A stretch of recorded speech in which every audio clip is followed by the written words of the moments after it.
Forristicat.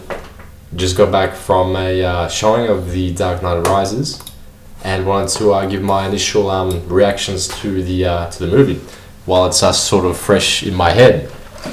Saw it at 7:45 p.m. here in Canberra, Australia, and now it's 11:22 p.m. So yeah, I mean, it's a pretty long movie. It goes for like 2 hours and 40 minutes, and I wanted to throw up my initial thoughts.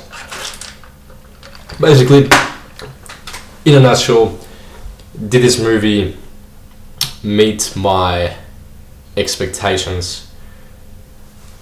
I'll have to say no, it did not meet my expectations. I think this movie came very close to meeting them, and even then I knew that my expectations would be there would be a lot of things going well for this movie and that would be raising the bar, but then all these other things would start detracting from the movie, and that's actually what happened. But still, there's something about this movie that I just did not like, and I'm not sure what it is. I probably need to give it more time to digest, but off the top of my head I'll give some sort of factors as to what I liked and what I disliked about the Dark Knight Rises movie. So first of all, Bane's voice, I still found it hard to understand. I still found some characters mumbling, like Gordon and Blake's character, like boom, boom, boom, boom. And it was hard to sort of follow the plot enough as it was, with all these juggling balls in the air, as it was to, let alone like actually trying to sort of listen closely for these mumbling voices and Bane's accent, which I found very hard to understand at times. I heard that they sort of did some cleaning up on that voice, but still I don't think it was enough, because I still found myself sort of not understanding him that much, which sucked, of course. Alright, so Bane's voice, not that good. Now, what was one of my favorite scenes of the movie? Well, one of my favorite scenes of the movie was Alfred breaking down and crying and saying to Bruce Wayne, like, I swore, that I'll protect you and I haven't, and he's sort of like, he's saying like, I've raised you ever since like I was a young boy, and he starts to cry. Now, if you didn't have at least some sort of emotional reaction to that scene, if your tears didn't start welling up in your eyes, you probably don't have a heart. So hopefully you did have tears welling in your eyes. But I saw Michael Caine in this movie called Sleuth, and he's a really good actor, and I think he was probably the best actor out of the whole damn thing. And it was interesting because his quality of acting did not match the quality of this Dark Knight Rises. So he was like crying, so it was very serious, and I sort of got taken away, and like I'm like, wow, this movie is good. He sort of brought up the movie to a different level, and then like boom, I was sort of sucked back into the sort of level which was not as good as I really hoped for this movie, being the finale to a trilogy. There are a couple of inconsistencies in this movie. First of all, the timing of like the lake, how all of a sudden like I'm not sure if the lake was frozen to begin with, but it seems like winter just appeared out of nowhere. So the amount of time that sort of just shifted forward seemed like it just became winter all of a sudden. I'm not sure. I'm not following that. Maybe you guys can describe and inform me on that stuff. When Alfred sort of tells Bruce Wayne about the revelation of the letter, that he sort of burnt it, and it was really Harvey Dent was Rachel's choice as a lover, and he's sort of he's sort of really upset him. Like obviously Bruce Wayne is really upset at Alfred from keeping this secret from him, and he's like, goodbye Alfred. Then in the very next scene there's a doorbell ringing, and he's like, Alfred, hold on a second. He just got emotionally distraught from his faithful butler that he's known for so long. And the next morning he's forgotten about this, and he's asking him to get the door. What the hell? I mean, why didn't this get picked up in post-production? It's jarring. It doesn't make any sense, yeah? So I did not like that at all. Another plot inconsistency, where I understand Batman is going to being a recluse. That's fine. But then all of a sudden this Blake guy, he just rocks up at Batman's door, and boom, like just with this threat of a warrant, he gets access to Batman very easily. I find that very crap and hard to believe that like Batman is meant to be this recluse, and yet at first try this this young hotshot cop or whatever just easily gains access to him. If Batman really was a recluse, he's going to be throwing up way more barriers to sort of keep the public eye from him than just this threat of this warrant against Harvey Dent. So that was a plot inconsistency. Another thing, when Batman gets knifed by, as we know, Talia al Ghul, wasn't there this whole section of like, his suit being tough enough to withstand knives and bullets, and all of a sudden he gets stabbed by her? Fill me in, guys, because I don't understand that at all, and found it very hard to believe. It seemed like a plot contrivance. Like, it was just people, they can explain away like, oh, it's just a hole in his armor or whatever, but this is meant to protect against bullets and all sorts of stuff, let alone just a knife. There were rumors that Talia al Ghul was going to be played by this Miranda character, and I think I heard those rumors, and I put it out of my mind when I was watching the movie. But then when I actually when the plot revelation came, I'm like, yes, that's right, I remember now. Like, there were rumors that she was going to be playing Talia al Ghul. Who was the most interesting character in this whole thing? Well, it was Blake's character. Definitely whenever he was on screen, like, he was interesting. You really wanted to know more about his story, and I guess he's relatable. Like, he's this sort of young and upcoming cop wanting to learn things and stuff like that. I felt that throwing in the Scarecrow as the judge was sort of unnecessary. Like, I can understand like him wanting to link everything, but I just thought it was a bit silly, just throwing it in there just for for the sake of it, sort of thing. A problem is that there was a lot of light scenes. I mean, we've talked about this a lot. Like, bats are creatures of the night. When Bruce Wayne came out of that pit, that prison, and then you've got that classic Dark Knight score playing in the background, and then he's like looking at a desert with the sun beating down on him. That's definitely one of the most incongruent scenes I've ever seen in my life, And the thing that sucked is that every single scene that it was dark and Batman was on screen, those were the best scenes of the movie. Like the scene where Batman and Catwoman are fighting, that was fantastic. The scenes where it's dark and Batman is fighting, that's great. This is why Batman Begins was so great, and probably is the best movie out of the whole trilogy, because it was dark and it was more closer to the comics. But one thing this movie did do well was that it had allowances for comic book lines. And this was the comedic relief, like, where Catwoman disappears on Bruce Wayne, and Bruce Wayne is like, oh, so that's what that feels like.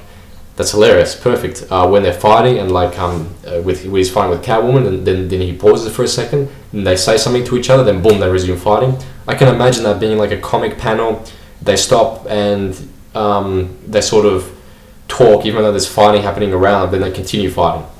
So I think that some of these sort of things which jarred my experience, I kept on thinking, if this was a comic, would that work? And the answer was yes. So I sort of allowed for those sort of lines and sort of occurrences to take place. But nevertheless, those plot things I mentioned above, sort of jar my experience a little bit.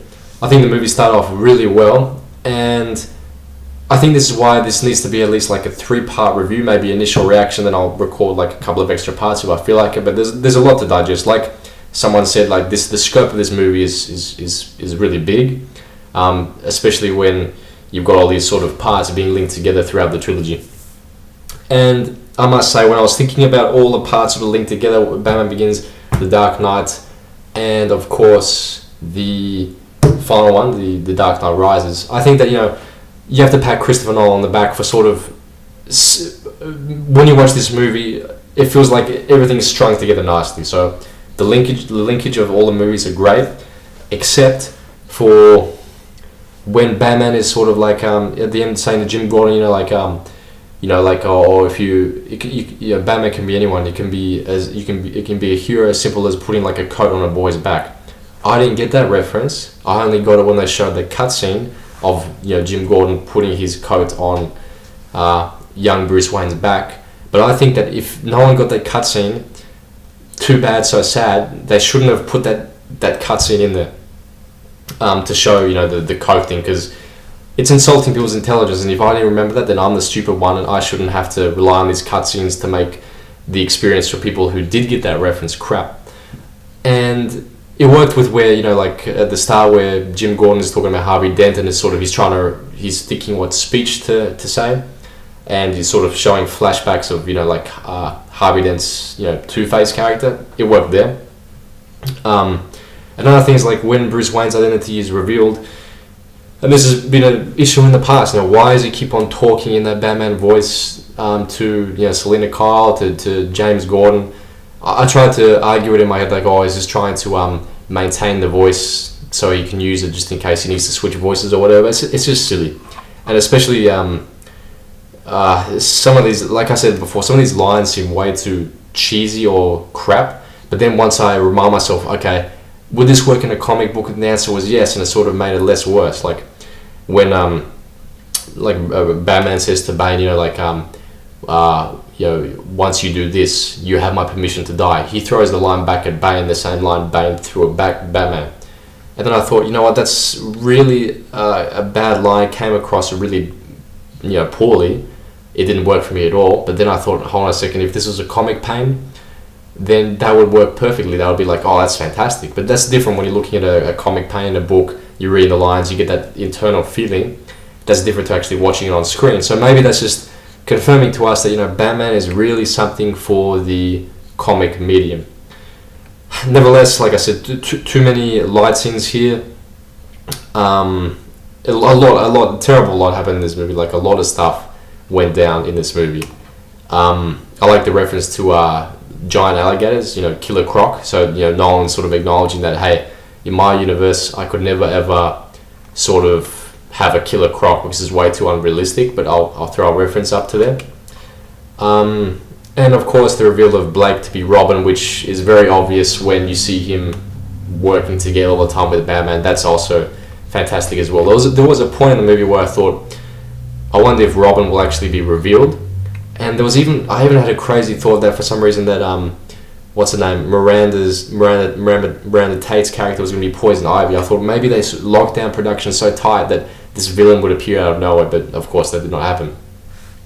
So overall, with around 4 minutes to go, I am disappointed in the Dark Knight Rises. I thought it would be better, and I was sort of reading these reviews, trying not to get spoiled. It's a Batman task in and of itself that I didn't actually get spoiled. But these reviews on IMDb, it's like, oh, it's fantastic, film of the year, blah blah blah. It's I don't even know how to explain it. It's like fandom now has become like this alternate reality that sure, the Dark Knight Rises is good, but it's only good from the scale of comparing it to all the crap that's gone before it. I don't want to discredit the Dark Knight Rises that much, but I guess what I'm looking for that the matrix of cinema to come about, and I guess it was too much of a high hope to think that this was actually going to happen with the Dark Knight Rises. Just the ending of Batman flying off into the sunset with a bomb. There just needs to be dark. It just needs to be more darkness. Like I said, when all these dark scenes happen in this movie, those were the best scenes. That's what really got me into the character. When Bruce Wayne is trying to climb out of the prison hole, and then he has bats around him, and it's daytime, it just doesn't work. It's like he's at the zoo or something looking at bats. So that was definitely a problem. But nevertheless, for those moments, I said, okay, I got to remind myself, this is Nolan's version of events. He's trying to ground it in reality. And I like the statue at the end of Batman, who was sort of, the statue was erected. And that statue of Batman that Commissioner Gordon is looking at, that's sort of is more like Batman than the suit he's wearing. And I think that's why Batman '89 was so good. That the Batman suit has to be very simple. Like when you're looking at these comic pages, the Batman design is very simple.